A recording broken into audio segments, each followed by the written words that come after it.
আবার একটি নতুন রেসিপি নিয়ে আপনাদের কাছে চলে এলাম। ছোলা, আলু, টমেটো আর পনির দিয়ে রেসিপিটি শুরু থেকে শেষ পর্যন্ত দেখবেন। কড়াই তেল দিয়ে দিচ্ছি পনির ভাজার জন্য।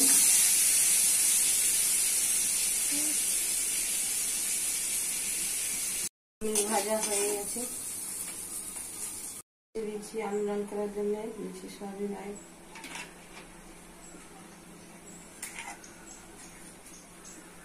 দিচ্ছি আলু,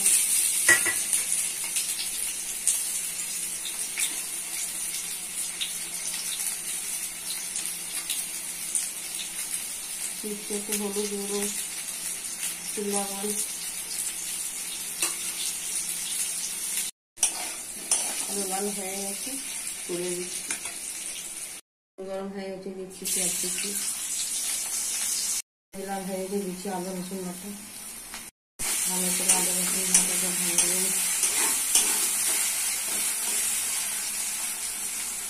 রসুন লাল হয়ে গেছে, দিচ্ছি মশলা। হলুদ গুঁড়ো 1 চামচ, লঙ্কা গুঁড়ো 1 চামচ, জিরা গুঁড়ো 1 চামচ, ধনে গুঁড়ো 1 চামচ, লবণ 1 চামচ। মশলা ভালো করে কষে নিতে হবে। মশলা কষা হয়ে গেছে, ভেজে রাখা আলু,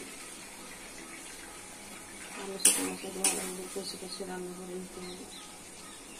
আলু কষা হয়ে গেছে, দিচ্ছি টমেটো কুচি।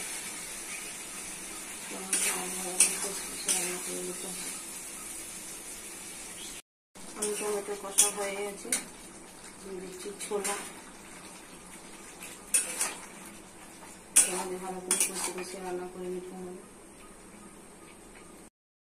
ছোলা আলু টমেটো কষা হয়ে গেছে, দিয়ে দিচ্ছি জল।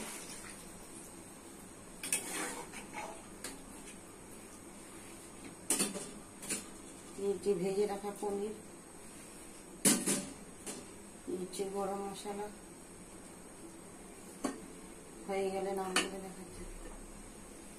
রেসিপিটি রেডি হয়ে গেছে। কত সুন্দর, কত টেস্টি। বাড়িতে করে খাবেন, পরিবারকে করে খাবেন। সাবস্ক্রাইব করবেন, সঙ্গে থাকবেন, পাশে থাকবেন।